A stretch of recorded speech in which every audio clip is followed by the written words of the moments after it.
আবার সিলেক্টিভ কথা বলছেন, শুধুমাত্র পার্থ চ্যাটার্জি নয়, সবাই চাপ সৃষ্টি করতেন। এখনও যারা ঘুষ দিয়ে চাকরি খোয়া গেছে, যাদের ঘুষ না দিয়ে চাকরি খোয়া গেছে, তো এই সংখ্যা তো আছেই, যারা ঘুষ দিয়ে চাকরি খোয়া গেছে যাদের, তারা যোগাযোগ করছে আমাদের সঙ্গে।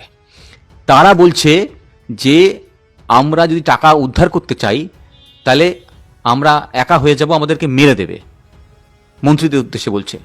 আর তার মানে মন্ত্রীরা খুনের চক্রান্ত করছে, সেই বার্তাই দেওয়ার চেষ্টা করছে তারা। দুই, একটা বড় অংশ ছিল তারা এখন জোট বাঁধছে। তারা, হ্যাঁ এটা সত্যি কথা, যে তারা এই বাস্তব পরিস্থিতিতে যেখানে সমস্ত অপরাধী নিয়ে সরকার হয়েছে, তারা মনে করেছে যে তারা ওই অপরাধে সামিল না হলে তাদের জীবনকে তারা নিশ্চিত করতে পারবে না। ভুল সিদ্ধান্ত ছিল। তারা এখন বলছে যে আপনি টাকা নিয়েছেন, আমার কাজ দেননি, টাকাটা ফেরত দিন।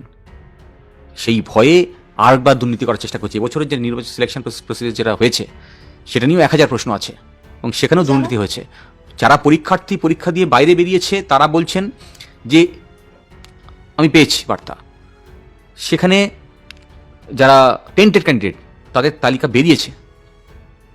এইরকম প্রচুর স্কুল আছে যেখানে টেন্টেডের তালিকা তারা পরীক্ষা দিতে গেছে, এবং এমনও ঘটেছে যে আগের দিন কিছু জায়গায় প্রেশার তৈরি করার কারণে বাতিল করেছে, এরকমও আছে।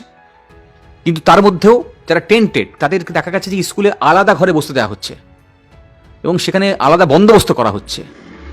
একজন পরীক্ষার্থী নিজে বাইরে এসে বলছেন, আমরা দেখেছি যে ওদেরকে আলাদা সুবিধা পাইয়ে দেওয়া হচ্ছে, দেখেছে সোশ্যাল মিডিয়ায় ঘুরছে।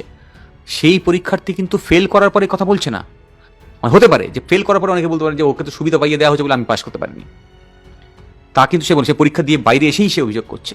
এরকম ভুরি ভুরি উদাহরণ আছে যে এই যারা ঘুষ দিয়েছিল এদেরকে চাকরি পাইয়ে দিতে হবে, নিশ্চিত করতে হবে, না হলে মমতা ব্যানার্জি ঘেরাও হবে।